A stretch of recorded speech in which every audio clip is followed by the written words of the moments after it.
Bismillahirrahmanirrahim. Assalamualaikum warahmatullahi wabarakatuh. Alhamdulillah wassalatu wassalamu ala rasulillah sayyidina wa maulana Muhammad ibni abdillah wa ala alihi wa sahbihi wa man tabi'ahu wa mawalah. Rabbi syrah li sadri wa yassir li amri wa hlul 'uqdatam min lisani yafqahu qawli. Apa kabar bapak-bapak, ibu-ibu? Alhamdulillah. Badan sehat? Hati sehat, kantung sehat. Kita masuk hadis yang ke-29 dari Abu Musa Al-Asy'ari radhiyallahu anna Rasulullah sallallahu alaihi wasallam qala, Nabi bersabda, inna min ijlalillahi, cara memuliakan Allah Subhanahu wa taala. Bagaimana cara memuliakan Allah Subhanahu wa taala? Apakah diletakkan kepala kambing di depan masjid? Tidak. Allah itu bukan hantu jumbalang tanah. Bagaimana cara memuliakan Allah Subhanahu wa taala? Inna min ijlalillahi ikrama dzisyaibatil muslim. 3 cara memuliakan Allah dalam hadis ini. Yang pertama, ikram. Ikram artinya memuliakan. Zi, yang punya. Syaibah artinya apa yang putih-putih di kepala orang? Uban. Syaibah, memuliakan orang yang punya uban. Cara memuliakan Allah, muliakan orang yang punya uban. Yang punya uban itu bukan diejek, dimuliakan. Ini ada orang nampak beruban diejek. Datanglah KPU, kepala penuh uban. Cara memuliakan Allah Subhanahu wa taala, muliakanlah orang yang punya uban. Maksud yang punya uban di sini maksudnya orang yang lebih tua. Jangan ejek orang lebih tua. Muliakan orang yang lebih tua. Cium tangan orang lebih tua. Kita dari kecil tapi proses memuliakan orang ini tidak bisa, kata orang Jawa, ujuk-ujuk tiba-tiba itu tak bisa. Kita bisa memuliakan orang itu kalau dididik di rumah.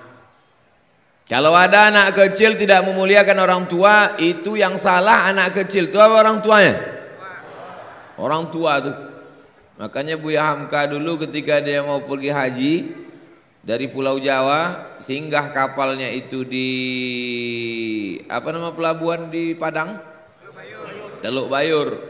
Saya ingat, cuma ngetes saja, Bapak Ibu ingat apa tidak? Sampai di Teluk Bayur itu berhentilah kapal, tiba-tiba ada orang melarang sholat di kapal. Tak boleh sholat di kapal. Melaporlah mereka ke Buya Hamka, Buya, ini ada orang melarang kami sholat, tak boleh sholat di kapal. Datang Buya Hamka, didatanginya orang itu, apa kata Buya Hamka? Waang kurang aja, apaang kurang aja, amaang kurang aja, datuk ni ang kurang aja, gitu Buya Hamka. Baca buku yang ditulis oleh anak Buya Hamka, namanya Irfan Hamka. Yang kurang ajar itu bukan anaknya, tapi yang kurang ajar itu bapaknya, emaknya, kakeknya, neneknya, karena tak mengajar bagaimana memuliakan orang tua. Tadi di belakang saya sedang duduk, itu yang azan tadi itu, tahu Bapak Ibu siapa yang azan tadi? Cuping Topang. Tadi di belakang beliau suruh anak beliau salam saya. Salam Ustadz, cium tangan Ustadz. Karena saya lebih tua. Bukan dari anak beliau, dari bapaknya saya lebih tua lagi. Tua. Oleh sebab itu kita ajarkan ini. Dulu kita kalau waktu masih kecil bertamu ke rumah orang, kita disuruh mencium tangan orang tua, memuliakan orang yang lebih tua. Sekarang kita bertamu ke rumah orang, anaknya tidak peduli lagi kepada orang tua. Kenapa? Asik anak itu main game online. Dulu kita disuruh mencium tangan orang tua. Sekarang kita pula ngulurkan tangan, dia pula tak peduli. Asik main game online PlayStation. Ceramah-ceramah juga, kertas itu isi juga duit. Plastik itu isi juga. Bapak Ibu yang dimuliakan Allah Subhanahu wa taala, cara memuliakan Allah Subhanahu wa taala dengan salat sunat tahajud. Mantap. Memuliakan Allah Ta'ala dengan rajin salat doa, bagus. Memuliakan Allah dengan memakmurkan masjid macam Masjid Syuhada ini, luar biasa. Nampaknya Masjid Syuhada ini penduduk bertambah atau macam mana? Hah? Dulu rasa saya sering juga saya mengasihi pengajian ini, tak ada ramai macam ini. Panitianya mantap, Masya Allah. Jadi cara memuliakan Allah, muliakanlah orang yang lebih tua. Hari ini subuh ini bukan pengajian biasa, senior-senior saya datang. Ustadz Fajriansah sampai ke Mesir tahun 88, saya sampai ke Mesir 98. Beliau 10 tahun di atas saya, hadir di sini. Saya muliakan beliau. Beliau senior saya, kakak kelas saya. Hadir pula Ketua Basnas Bengkalis, Ustadz Ali Ambar, sampai ke Mesir 96. Saya 98. Beliau senior saya, kakak kelas saya, lebih tua dari saya. Lebih dulu kakinya menginjakkan kaki ke Kairo. Lebih dulu dia jumpa Fir'aun dari saya. Saya muliakan, saya hormati abang-abang saya. Nah, itu oleh sebab itu jangan kita ini merasa memuliakan Allah itu hanya dengan tahajud malam. Memuliakan Allah itu baca Quran. Memuliakan Allah itu sudah menyekolahkan anak yatim. Tapi di antara cara memuliakan Allah adalah ikramati asyaibatil muslim, memuliakan orang yang beruban. Walaupun kadang dia lebih tua dari kita, banyak pula uban kita dari uban dia. Jadi tidak semua dipahami hadis ini secara tekstual. Masalah uban ini tidak tengok umur. Banyak anak-anak kecil sekarang beruban. Saya sudah tengok beberapa anak kecil ini sekarang masih kecil sudah beruban. Rupanya Bu Cherry, bule cat sendiri. Ini mengamuk atau apa nih? Nah, Bapak Ibu yang dimuliakan Allah Subhanahu wa taala, muliakan orang tua. Itu banyak orang tua situ. Jangan sampai terinjak tangannya, jangan sampai terjepit kakinya. Oh, banyak orang tua mendengar ceramah Ustaz ini meleleh air matanya. Disangka haru, rupanya tangan tersopit. Lain bunyi pintu. Yang kedua, wa amilil Quran, muliakan orang yang hamil Quran. Mana ada hamil Quran? Orang hamil anak. Ini hamil Quran kata dia. Hamil itu apa? Menghafal Quran, membawa Quran kemana kemari, macam perempuan yang hamil membawa anak ke dalam dapur, ke WC, ke tempat tidur, kemana dia bawa. Begitulah orang ini membawa Quran. Wa hamilil Quran, membawa Quran. Saya, rupanya mikrofon ini tak boleh kuat suara. Asal kuat koslet dia. Orang hafal Quran, membawa Quran kemana saja, kepalanya itu isinya Quran. Asal dipejamkannya Quran, asal dibukakannya Quran, diamnya Quran. Diamnya pun sedang mikirkan Quran. Kalau dia bicara yang keluar itu adalah Quran. Inilah orang hamilul Quran, muliakan penghafal Quran. Sekarang penghafal Quran disepelekan, diremehkan. Dibilang pula penghafal Quran itu radikal. La ilaha illallah, Muhammad Rasulullah. Ini orang mau dilaknat Allah Subhanahu wa taala. Diaminkan pula jemaah. Wa hamilil Quran. Bagaimana cara engkau memuliakan Allah? Muliakan orang yang lebih tua. Yang kedua, muliakan para penghafal Quran. Mudah-mudahan anak-anak cucu kita penghafal Quran. Kalau ada di rumah itu penghafal Quran, maka turunlah rahmat. Idza quri'al Quran, kalau Quran dibacakan fastami'u lahu, dengar baik-baik, wa ansitu, diam, la'allakum turhamun. Bapaknya hafal Quran, alhamdulillah. Maknya hafal Quran, alhamdulillah. Bapaknya tidak, maknya tidak. Paling tidak anaknya penghafal Quran. Mak tidak, anak tidak, paling tidak menantu penghafal Quran. Mak tidak, ayahnya tidak, anaknya tidak, menantu pun tidak, cucu penghafal Quran. Paling tidak, anak tidak, mak tidak, ayah tidak, cucu tidak, diundang penghafal Quran itu datang ke rumah untuk mengajarkan anak membaca Quran. Paling tidak selama penghafal Quran itu ada di rumah itu, turun rahmat-rahmat. Kalau ada di dalam rumah Tuhan itu jembalang tanah, sutun, setan, tuyul, pergi dia. Paling tidak selama dia ada di situ. Begitu penghafal Quran itu pergi, tuyul itu balik datang masuk. Muliakan penghafal Quran. Kalau sanggup engkau memberangkatkannya haji dan umrah, berangkatkan. Bupati, gubernur, wali kota yang hebat-hebat, punya jabatan, banyak duit, muliakan penghafal Quran. Sudah hafal Quran? Sudah. Sekarang kuliah di mana? Belum kuliah. Kirim dia ke Al-Azhar. Buatkan beasiswa penghafal Quran.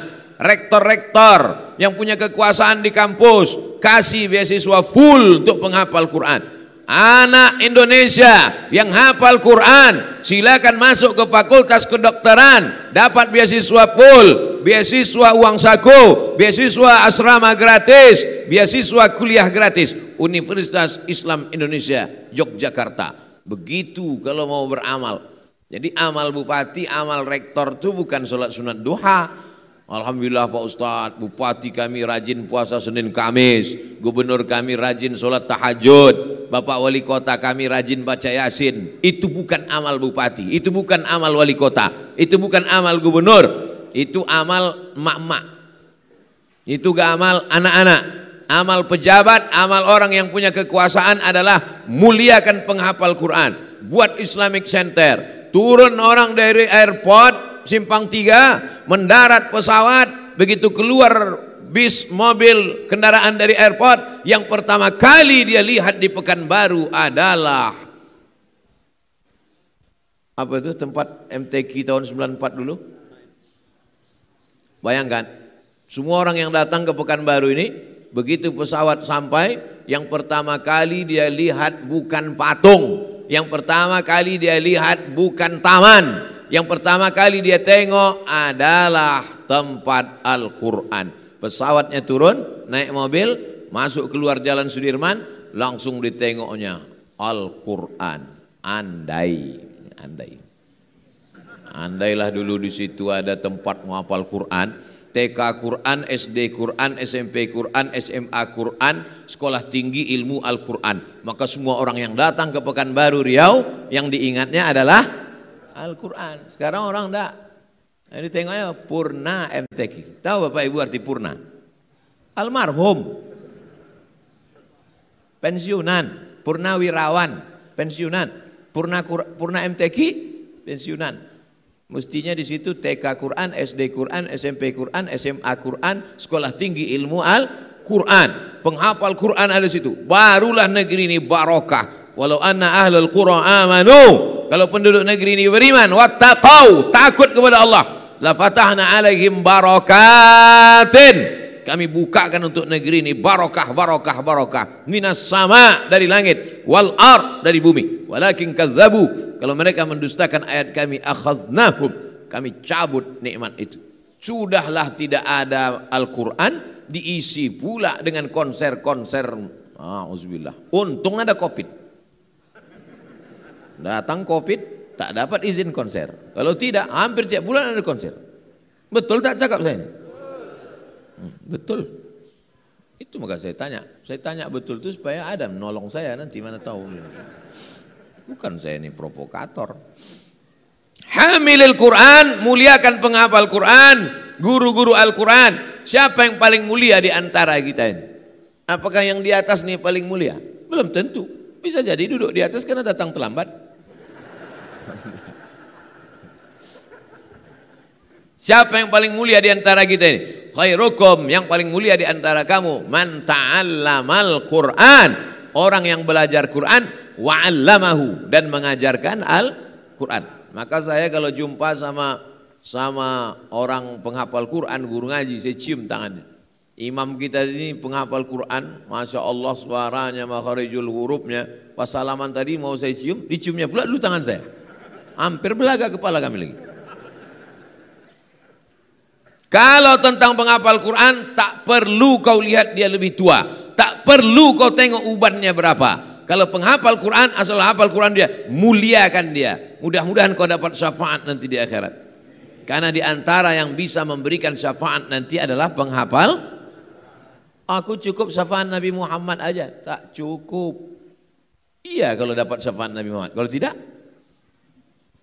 Syafaat uzma, ya, syafaat besar. Kita yang pertama kali nanti masuk surga di antara umat-umat yang lain. Walaupun kita umat yang terakhir, paling sedikit amalnya, paling pendek badannya, paling pendek umurnya, tapi kita lebih dulu nanti. Itu syafaat uzma. Tapi ada syafaat penghafal Quran, ada syafaat orang mati syahid. Kalau kita muliakan penghafal Quran ini, insya Allah ingat dia sama kita, masuk surga dia, dicari-carinya kita.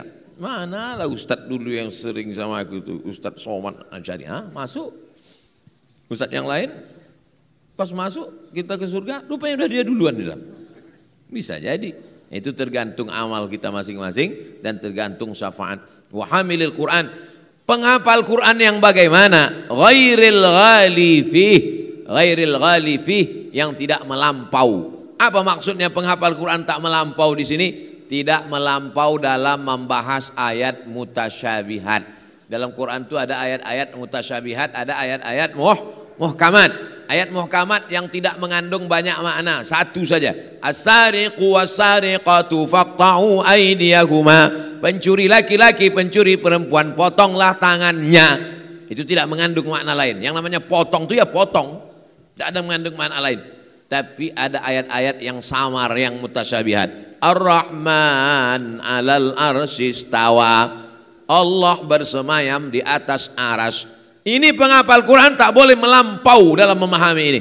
Maka bagaimana Ahlussunnah wal Jamaah memahami ayat-ayat mutasyabihat? Dua. Yang pertama, tafwid, serahkan kepada Allah Subhanahu wa taala. Ustaz Somad, apa arti Ar-Rahman 'alal arsy istawa? Kau baca aja maknanya, serahkan kepada Allah. Wallahu a'lam bissawab. Tapi kalau ada orang mengatakan Allah duduk di atas aras macam saya duduk di atas kursi, disamakannya Allah dengan makhluk. Allah bertempat sebelum ada aras, sebelum ada kursi, Allah tak bertempat. Maka setelah ada aras, setelah ada kursi, mungkinkah Allah berubah? Saya ulang sekali lagi.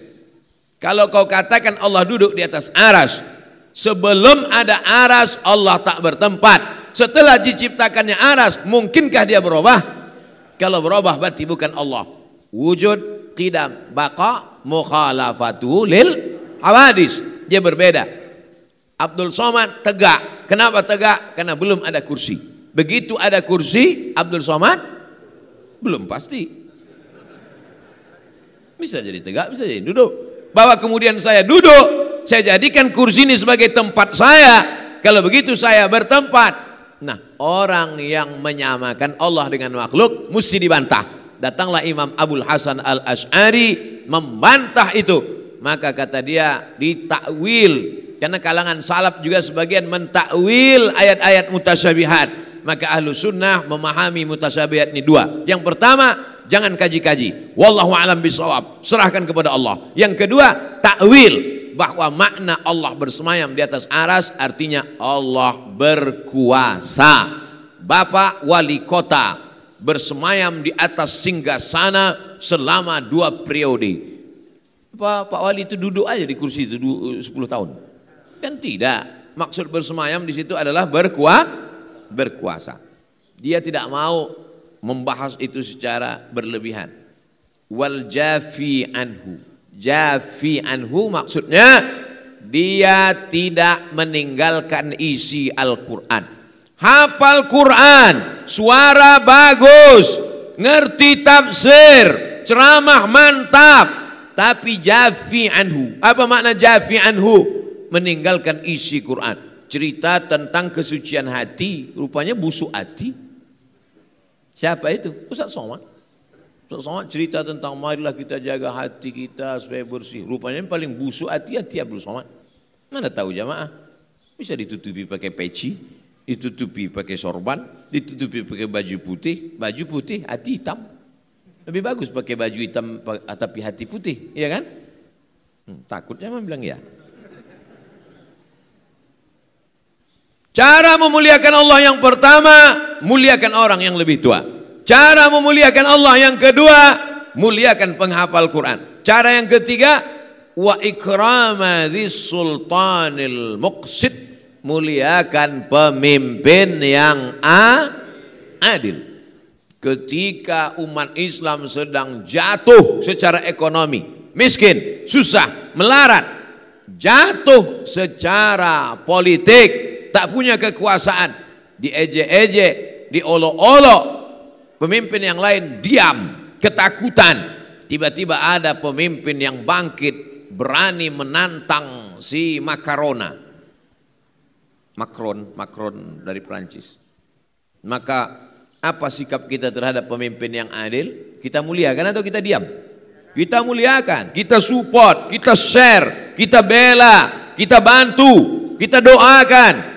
Makanya didoakan pemimpin-pemimpin yang berani menegakkan agama Allah itu, panjangkan umurnya, sehatkan badannya. Kalau ada pemimpin yang memusuhi agama Allah, boleh kita doakan cepat dia mati.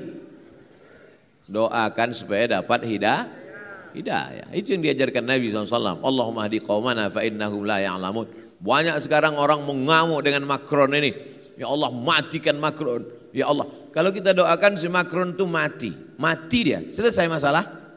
Tidak, lahir Macron yang lain. Tapi kalau kita doakan si Macron itu dapat hidayah, tak cuma ceritanya tiba-tiba masuk Islam dia. Mana yang lebih hebat? Dia mati atau dia masuk Islam? Masuk Islam. Masuk Islam di hari ini, besok mati juga. Bunuh mereka.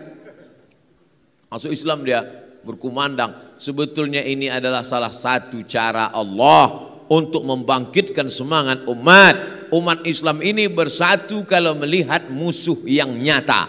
Ada umat Islam ini berkelahi gara-gara kunut subuh, gara-gara usolli, gara-gara tahlil, gara-gara maulid. Tapi kalau sudah masalah menghina Nabi, sepakat tak umat Islam? Sepakat. Tentang masalah Macron ini sepakat apa tidak? Sepakat. Ini salah satu cara Allah menyatukan umat. Maka bangkitlah umat. Tiba-tiba jatuhlah perekonomian. Maka saham Prancis beberapa hari ini jatuh down. Akhirnya presiden meminta kepada duta-duta besar supaya menghubungi ulama-ulama di beberapa negara supaya ulama mencabut boikot. Akhirnya duta besar Prancis di Kairo menelpon Syekh Azhar supaya minta Syekh Azhar menghimbau umat Islam, ini tidak ada hubungannya dengan presiden Prancis, maka ini adalah ekonomi supaya jangan lagi boikot. Tak mau Syekh Azhar, Syekh Ali Jum'ah ulama Azhar tak mau. Kenapa? Kalau sudah cerita tentang penghina Nabi maka tidak ada tawar menawar. Ada pemimpin yang adil. Bagaimana cara kita memuliakan Allah?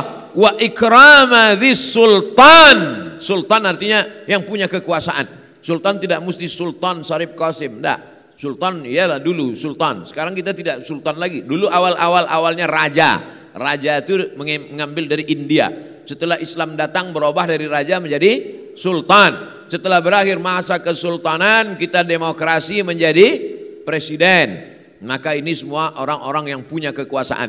Punya kekuasaan dia adil dan amanah. Ada orang kaya, angkuh sombong, tak mau bayar zakat. Diambilnya harta orang kaya itu diberikannya kepada orang yang lemah. Ada orang teraniaya, terzolimi, dibelanya orang yang zolim itu.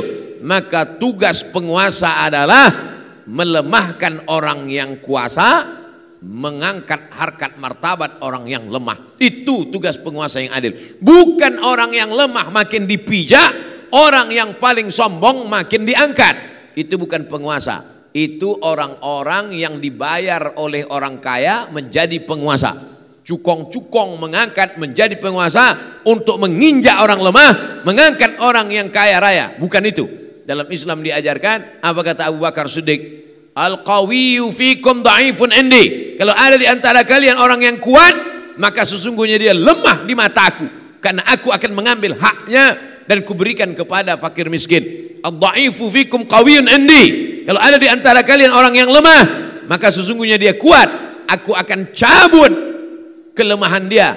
Kuberikan harta orang kaya kepada dia melalui jalur wakaf, zakat, infak dan sedekah. Maksudnya saya sudah ceramah 20 menit, ingat-ingat juga lah sedekah tadi itu maksudnya. Mana plastik tadi tiba-tiba hilang. Kalau udah penuh isikan ke belakang, putar sekali lagi. Sampai plastik tadi ke atas, Bu. Pura-pura tak dengar Ibu. Begitulah cara memuliakan Allah Subhanahu wa taala. Muliakan orang yang lebih tua, muliakan penghafal Quran, muliakan pemimpin yang adil. Kira-kira Pak RT, Pak RW, Pak Lurah daerah komplek Suhada ini pemimpinnya adil apa tak adil? Adil. Kalau tak adil tak akan dikasihnya kita pengajian. Adil lah ini. Ini jalan ditutup-tutup semua. Mau masuk kami tadi tutup, mau masuk lagi tutup. Kami buka kaca. Ini Ustadz tanya pula, Ustadz mana? Gitu pula.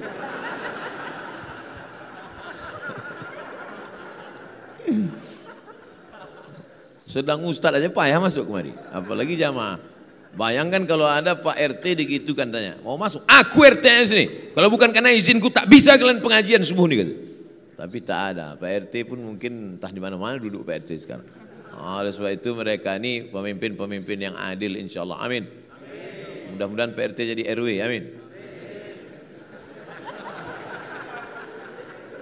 Kata Pak RW, aku jadi apa nanti? Tenanglah, nanti kami doakan. Hadis ini rawahu Abu Daud. Hadis ini ada disebutkan dalam Sunan Abi Daud. Kalau baca hadis dalam Sunan Abu Daud, kalau baca hadis dalam Sunan Abi Daud, tak paham artinya, bacalah penjelasannya.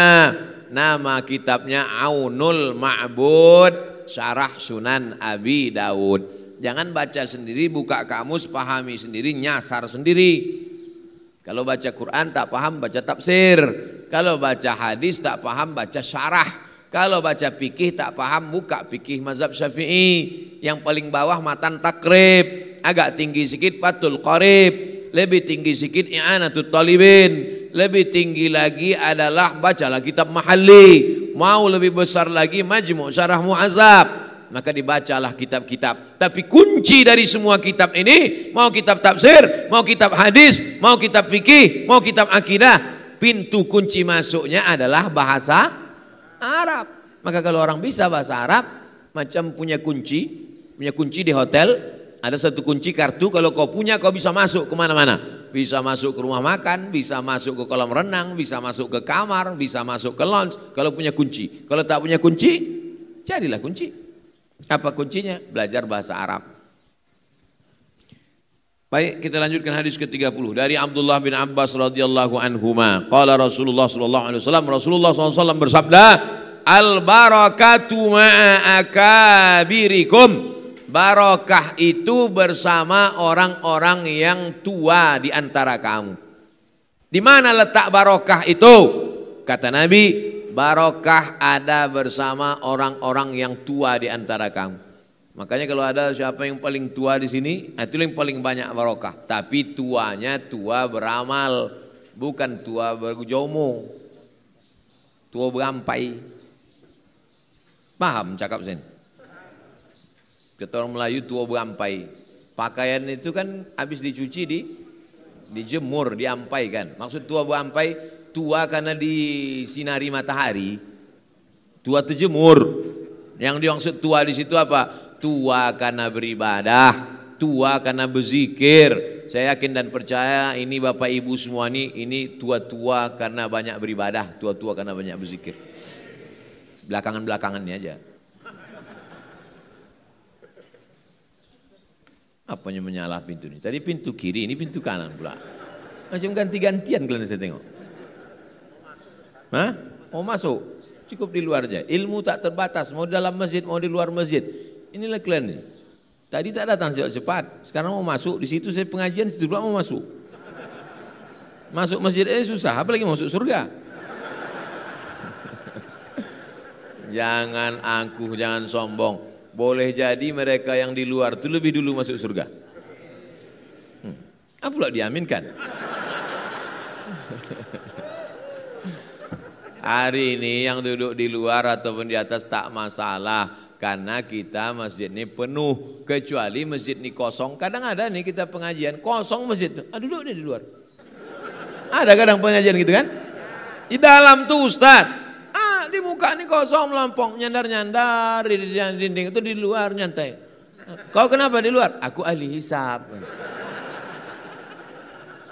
Ini tidak memuliakan.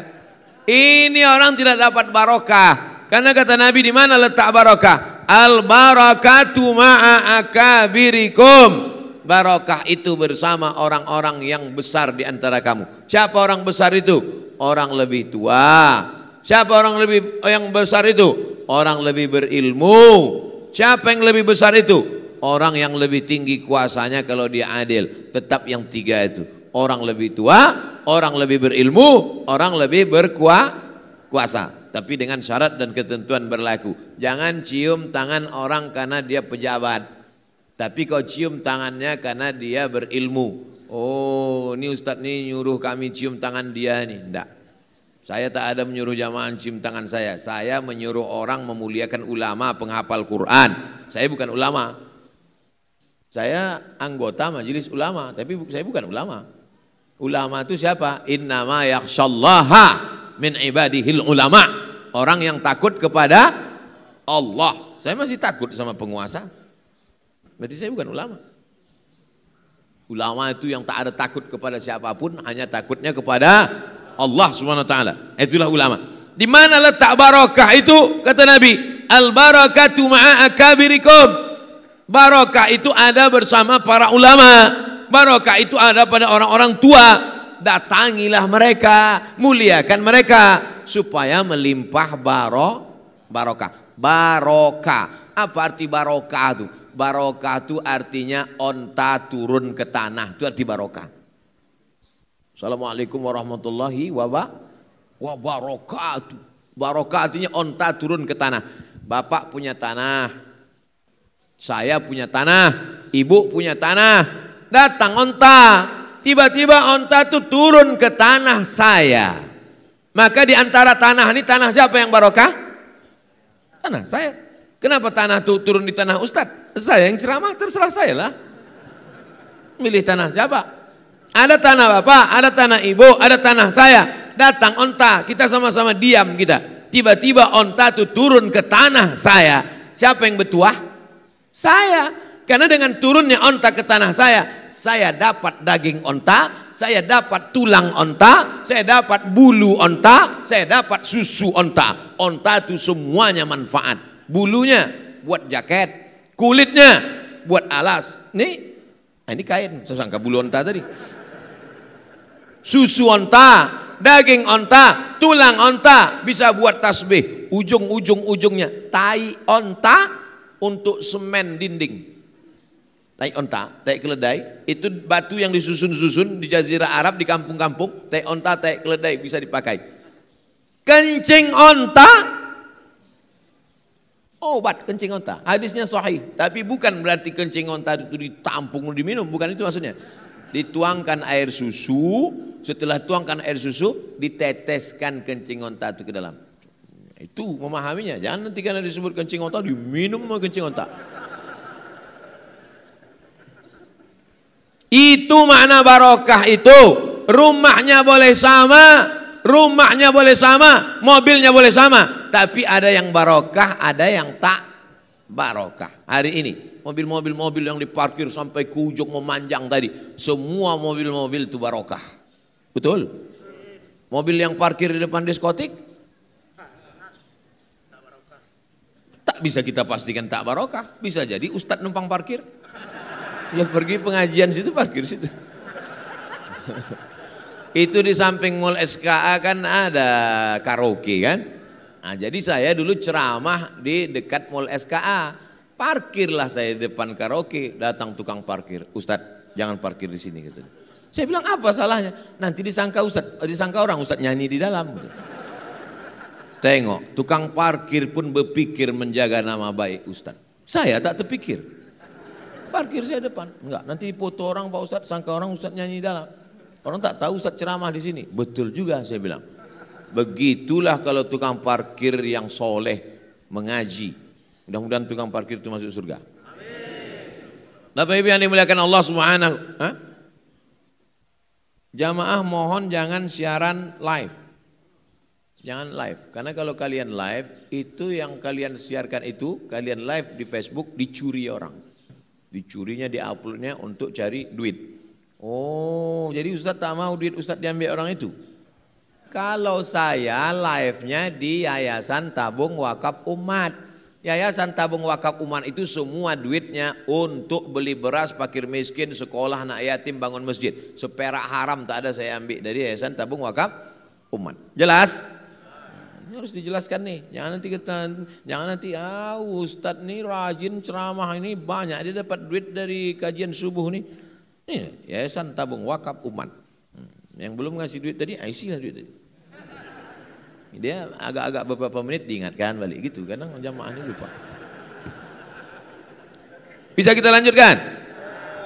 Hadis ke-31 dari Ubadah bin Samit radhiyallahu anhu anna Rasulullah sallallahu alaihi wasallam qala, Nabi bersabda, "Laisa min ummati," tak termasuk umatku. Kalau tidak termasuk umatku, jadi kau umat siapa? Umat Abu Lahab, umat Abu Jahal. Laisa min ummati, tak termasuk umatku. Siapa itu? Man lam yujilla kabirana, orang yang tak memuliakan yang lebih tua, maka dia bukan umat Muhammad sallallahu alaihi wasallam. Wa yarham saghirana, dan tak sayang kepada anak kecil. Pahamlah ibu-ibu, bapak-bapak, kenapa kalau ada anak-anak ramai saya salami. Kalau ramai antrian ramai, Ustadz, Ustadz, ada anak kecil situ, saya salam anak kecil. Datang anak kecil bawa lukisan, Ustadz nih saya lukis gambar Ustadz, saya ajak sini berfoto. Tujuannya untuk apa? Untuk menunjukkan, mengamalkan hadis Nabi, sayang kepada anak kecil. Ini sekarang banyak orang anak kecil sepele, nampak anak kecil, telinga anak kecil. Dia tak tahu budak itu nanti jadi komandan Kopassus. Habis telinga kau ditembaknya. Kita ini sudah tua, takkan mungkin bertambah lagi karir kita, mentok sudah habis lah. Tapi anak-anak kecil ini, yang kau sepelekan anak kecil, berapa banyak anak kecil yang kau remeh-temehkan, ternyata mereka jadi orang di masa akan datang. Syukur kalau dia jadi bisnismen, kalau dia jadi Kapolda, habis kau ditilangnya. Oleh sebab itu maka muliakan anak kecil. Wa ya'rif li'alimina, memuliakan ulama, memuliakan habaib. Saya kemanapun saya ceramah di Indonesia ini, sampai saya ke Sorong, dari Sorong saya pergi ke Raja Ampat, sampai di Raja Ampat saya mencari kepala suku yang punya Quran dari kulit kayu, Quran tua. Sampai di Raja Ampat pergilah kami ke rumah kepala suku Patipi, kepala Raja Patipi. Inilah ada Raja Ampat di situ, 4 orang raja, maka disebut dengan Raja Ampat. Salah satu empat raja itu Islam.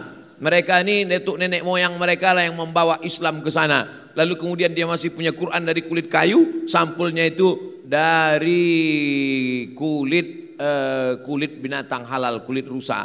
Maka dibukanya adalah Quran. Saya tanya, Raja Patipi ini Quran ini dari mana? Quran ini dari Samudra Pasai. Di mana Pasai itu? Aceh. Quran dari Aceh bisa sampai ke Papua. Sedangkan kita aja sekarang naik pesawat 8 jam transit 2 kali baru sampai. Bisa Quran dari Aceh itu sampai ke Papua. Saya buka-buka lagi, ditunjukkannya semua. Saya buka-buka lagi, saya tengok rupanya ada buku tentang sholawat nariyah. Yang membid'ah-bid'ahkan sholawat nariyah, nih belajar engkau. Yang mengajarkan sholawat nariyah itu dipukul ombak, diempas gelombang, melewati hutan belantara, sampai mereka ke Raja Ampat untuk menyampaikan Islam. Sementara engkau hanya ceramah di kota-kota ini aja, naik helikopter, naik pesawat, mengejek-ngejek sholawat nariyah. Siap-siap kau di akhirat berjumpa dengan mereka ini nanti. Ya'rif li'alimina, tak kenal dia dengan ulama, tak menghargai jerih payah ulama, tak memuliakan bagaimana perjuangan para ulama. Bukan umat Nabi Muhammad sallallahu alaihi wasallam. Apa syarat untuk menjadi umat Nabi Muhammad? Muliakan yang lebih tua, sayang kepada anak kecil, dan kenali ulama, hormati ulama, sayangi ulama. Di antara cara menyayangi ulama, hadiri majelis pengajiannya, amalkan ilmunya, laksanakan sunnah-sunnah Rasulullah sallallahu alaihi wasallam. Hadis ini diriwayatkan oleh Imam Ahmad bin Hambal. Sanadnya hasan. Semua hadis-hadis yang kita kaji dalam kitab ini sahih hasan, sahih hasan, sahih hasan. Shahahul Hakim. Wa an Ibnu Abbas, dari Abdullah bin Abbas radhiyallahu anhu, anna Rasulullah sallallahu alaihi wasallam qala, laisa minna, tidak termasuk umat kami, kata Nabi. Kalau bukan umat kami berarti umat yang lain, naudzubillah. Man lam yuwaqqiril kabira, siapa yang tak menghormati orang yang lebih tua, wa yarhamis shaghira, tidak sayang kepada yang lebih muda, wa ya'mur bil ma'ruf, mengajak berbuat baik, wa yanha 'anil munkar, mencegah perbuatan mungkar. Bapak-bapak yang tua-tua, saya mohon maaf Pak, Bapak lebih tua, Bapak duduk di bawah, saya duduk di atas. Ini bukan karena aku sombong, tapi karena supaya nampak kamera Pak. Aku duduk di atas ini karena dikasih kursi Pak. Ini dua orang sahabat saya kiri kanan nih, kami sama-sama kuliah dulu di IAIN Susko Pak. Ini bukan komandan tentara Pak. Mereka ini sahabat saya. Kalau ada orang pura-pura gila mau menikam saya, mereka ini dulu mati. Gitulah mereka. Demi engkau Abdul Somad, sahabat kami, nyawa kami kasih katanya. Tapi alhamdulillah belum ada gila itu datang lagi. Bukan main protokol masuk ke Masjid Syuhada. Saya dikirimi video semalam sore mereka geladi kotor. Nanti mobil akan masuk, Ustadz Abdul Somad akan keluar, ini akan tegak di sini. Saya tengok video. Wah, tadi kami praktek lah tadi. Begitu pas mau rupanya hujan. Kipas. Kenapa tak dihidupkan dari tadi? Hebat masjid ini, lambat hidupnya. Muliakan yang tua, sayangi yang muda. Itu makanya kalau pengajian itu mata tuh mesti terbuka, dengar baik-baik. Ini banyak nanti balik ke rumah bercakaplah sama bininya. Adinda, izinkan abang begini lagi. Kenapa gitu bang? Kata Ustadz Somad tadi, muliakan yang tua, sayangi yang muda gitu. Kata bini, kebetulan bininya ikut juga pengajian, abang poka. Ustadz Somad tuh tadi bukan cerita bini muda, bini tua. Yang lima, bapak ini banyak ketawa, ibu tak ada ketawa saja. Maksud Ustadz itu bang, muliakan orang yang lebih tua daripada kita dan sayangi anak kecil. Bagaimana cara menyayangi anak kecil? Bukan kita belikan handphone, bukan kita belikan motor. Cara sayang anak kecil bawa ke masjid. Cara sayang anak kecil masukkan ke sekolah Quran. Cara sayang anak kecil kirim ke pondok pesantren. Cara sayang anak kecil belikan buku-buku sejarah Nabi sesuai dengan umur mereka. Ini anak-anak kecil yang dibawa tuh anak kecil, nampak menjadi anak kecil, tengok anak kecil, anak kecil. Kadang nampak kecil buka masker, udah tua.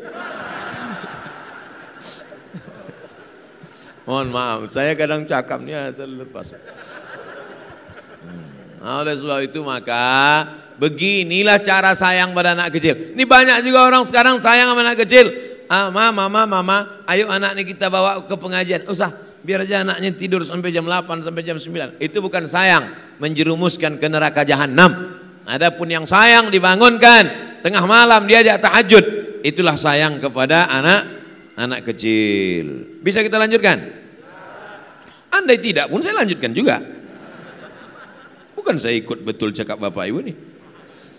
Hadis ke-33 dari Anas bin Malik radhiyallahu an, qala Rasulullah sallallahu alaihi wasallam, talabul ilmi faridatun ala kulli muslim.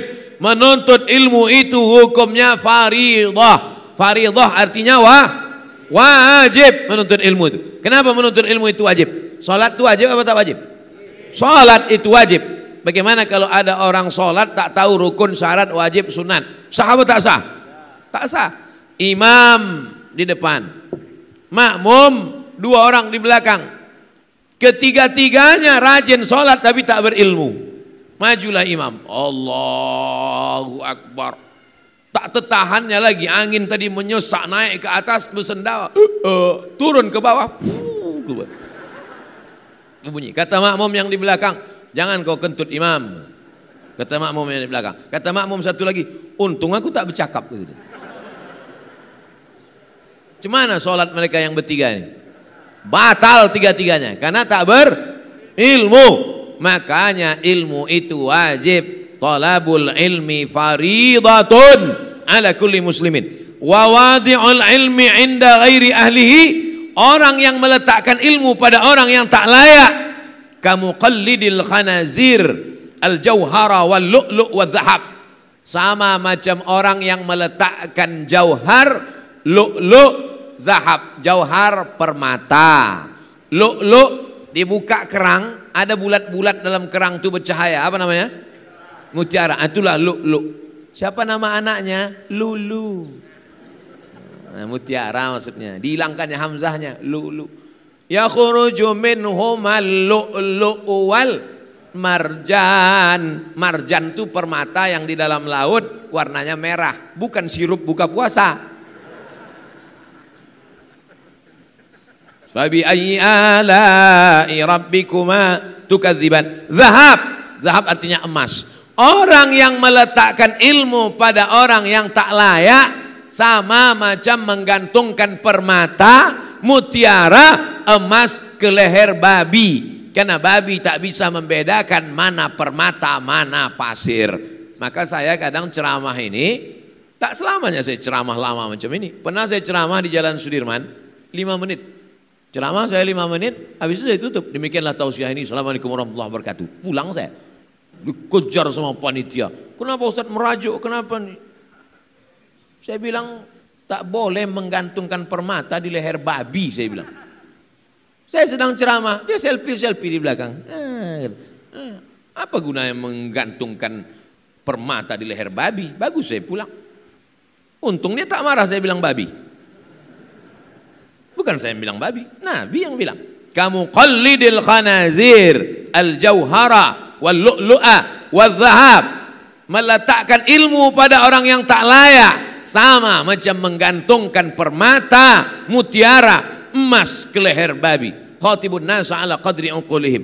Oleh sebab itu jangan kita ceritakan tentang masalah rahasia kemuliaan Allah kepada orang yang sedang mabuk dan sakau. Sadarkan dia dulu, sehatkan dia dulu, mandi taubatkan dia dulu, dudukkan, baru kita jelaskan. Supaya jangan apa? Supaya jangan sampai dipermainkannya ayat-ayat Allah, Rasulullah sallallahu alaihi. Itulah maka Nabi itu tak boleh digambar. Nabi itu hanya diceritakan dalam As-Syama'il Al-Muhammadiyah. Tak boleh Nabi itu dilukis. Ada tak pelukis zaman Nabi Muhammad SAW? Ada. Lukisan Nabi Ibrahim ada dalam Ka'bah. Waktu dibuka pintu Ka'bah, dapat lukisan Nabi Ibrahim sama Ismail dalam Ka'bah. Kata Nabi, ambil bakar. Supaya apa? Andai adalah lukisan wajah Nabi Muhammad SAW dilukis orang sekarang, iya kalau dia memuliakan itu. Kalau dia mengejek, dipleset-plesetkannya foto Nabi, dirobah-robahnya macam orang yang merobah-robah foto saya. Di Pekanbaru ini ada orang merobah-robah foto saya, diedit-editnya. Saya laporkan kejaksaan, mencret. 2 kali saya datang ke kejaksaan. Mohon maaf Pak, terdakwa tak bisa datang, sakit perut katanya. Baru kau tahu. Sejak itu tak mau saya melapor lagi. Rupanya mereka ini bagaknya di sosmed aja. Pas dibawa ke pengadilan, ciut. Macam anak ayam kena minyak lampu. Pernah nengok anak ayam kena minyak lampu? Nanti saya kasih tahu.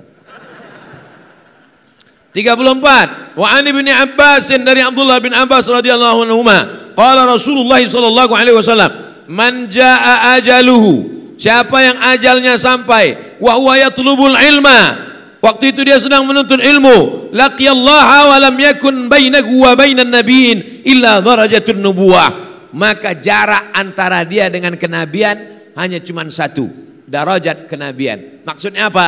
Orang yang menuntut ilmu, mati dia saat menuntut ilmu, maka dia bersama para nabi. Di Kabupaten Kampar, di dekat Danau Bingkuang, ada seorang anak muda hafal Quran di Kairo, belajar di Al-Azhar. Ketika pulang ditabrak mobil, meninggal dunia. Dia di akhirat bersama para nabi, Adam, Idris, Nuh, Saleh, Ilyas, Ilyasa, Zakaria, Yahya, Isa, Daud, Sulaiman. Jangan takut melepas anak belajar. Jangan takut menjauh anak pergi. Di mana anak bapak sekarang?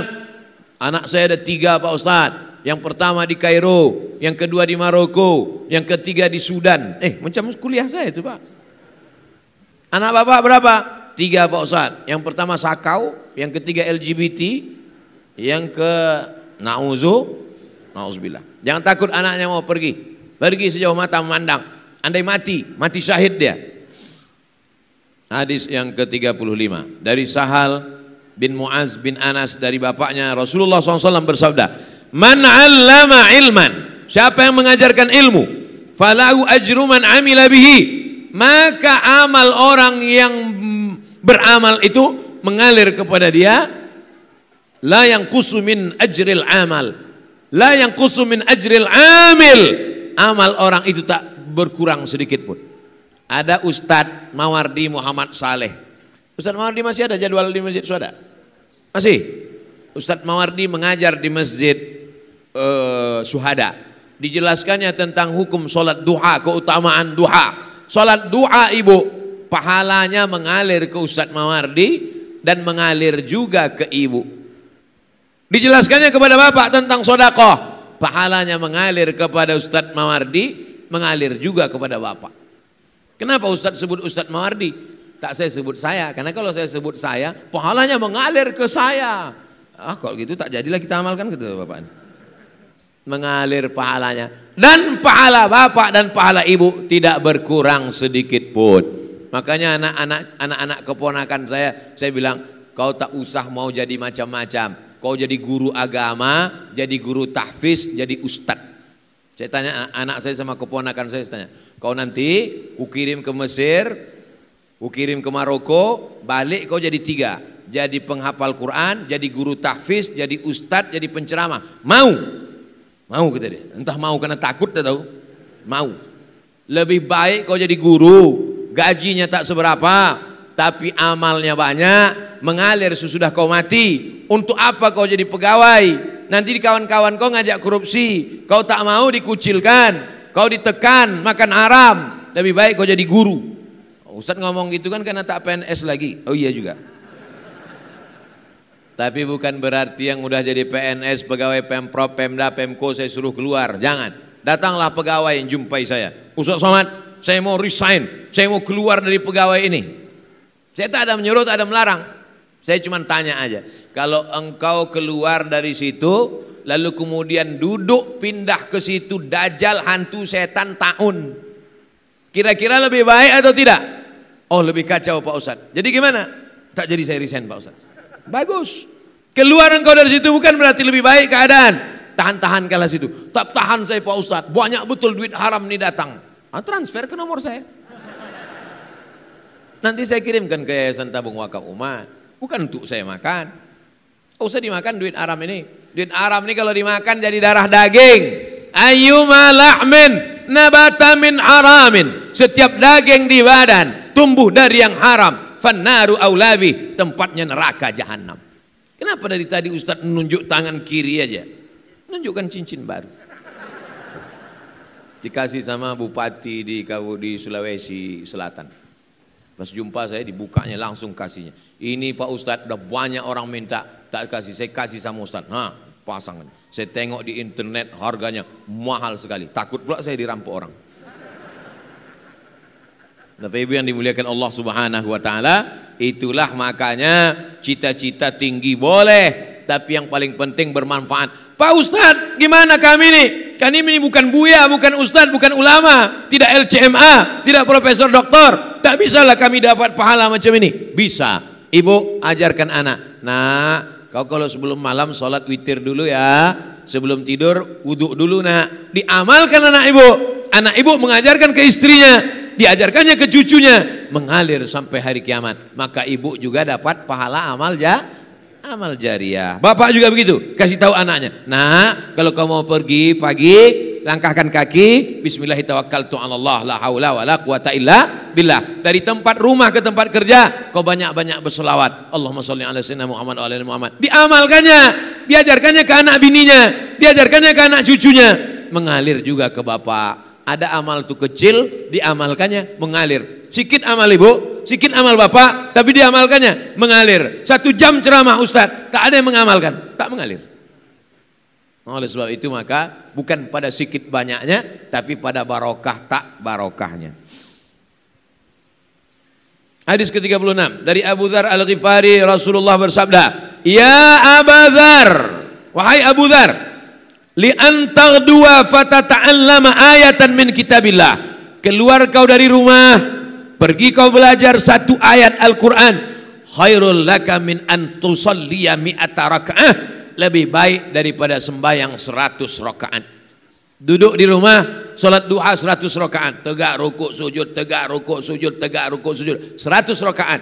Yang satu pergi ke Masjid An-Nur belajar tafsir. Mana yang lebih baik? Belajar tafsir 1 ayat atau sholat 100 rakaat? Lebih baik belajar 1 ayat daripada sholat sunat 100 rakaat. Bukan kata saya, kata Nabi SAW. Wali antaghdua wala antaghdua fatata'allama baban minal ilmi. Belajar kau 1 bab ilmu, 1 bab umila bihi, diamalkan, aulam yu'mal, atau tak diamalkan, khairul laka, lebih baik, min antusalliya alfa rakaah, daripada kau salat 1000 rakaat. Subuh ini kita belajar 2 bab. 2 bab yang kita kaji subuh ini. Pertama, bab motivasi memuliakan ulama. Yang kedua, bab menuntut ilmu, belajar dan mengajar. Hadis yang terakhir nomor 37 dari Abu Hurairah radhiyallahu an, sami'tu Rasulullah sallallahu alaihi wasallam, aku mendengar Rasulullah SAW bersabda. Apa kata Rasulullah? Ad-dunya mal'unatun, dunia ini terlaknat. Dunia ini terlaknat semuanya. Apa arti laknat? Ba'idun anir rahmah, itu arti laknat. Laknat artinya jauh dari rahmat Allah. Jadi kalau ada orang melaknat, memanglah kau ni manusia terlaknat. Coba tanya dia, orang-orang, habis waktu, sedikit lagi, 1 hadis nih. Memanglah kau ni orang terlaknat. Tanya dia, apa arti laknat tuh? Aku melaknat aja, udah aku tanya-tanya pula lagi. Laknat itu artinya jauh dari rahmat. Dunia ini terlaknat semua isinya. Mal'unun ma fiha. Dunia ini terlaknat, isinya terlaknat. Kecuali 4 yang tidak kena laknat. Apa itu? Pertama, zikrullah, berzikir mengingat Allah. Subuh ini kita termasuk yang tidak kena laknat karena kita semua berzikir. Yang kedua, wama walah. Walah artinya ahabba wa nasara, cinta kepada Allah dan menolong agama Allah. Bapak Ibu cinta tak kepada Allah? Mau tak menolong agama Allah? Berarti tak terlaknat. Yang ketiga, aliman, orang yang mengajar. Yang mengajar tidak terlaknat. Yang keempat, muta'alliman, atau orang yang mengajar. Jadi setiap pagi kalau mau tidak kena laknat, laksanakan 4. Pertama, ingat Allah. Yang kedua, cintai dan tolong agama Allah. Yang ketiga, mengajar. Yang keempat, belajar. Lain dari yang 4 ini kena laknat. Bangun pagi langsung zikir. Alhamdulillahilladzi ahyana ba'dama amatana wa ilaihin nusyur. Tolong agama Allah dengan menghidupkan masjid yang mengajar dan belajar. Selamatlah dari laknat Allah Subhanahu wa taala. Hadis riwayat Tirmidzi, status hadisnya hadis hasan, dan juga ada dalam kitab Sunan Ibni Majah. Kita ketemu pada subuh yang akan datang pada hadis yang ke-38 tentang bertualang menuntut ilmu. Kita sholat sunat Isra'. Kita sholat sunat Isra' 2 rakaat. Yang ada tempat sholat Isra', yang tak ada duduk aja berzikir. Duduk aja. Karena kalau ditinggalkan nanti habis seatnya diambil orang. Duduk aja. Subhanallah walhamdulillah. Yang bisa sholat sunat Isra' 2 rakaat. Setelah itu nanti baru kita tanya jawab. Terima kasih. Mohon maaf banyak silap salah. Wassalamualaikum warahmatullahi wabarakatuh.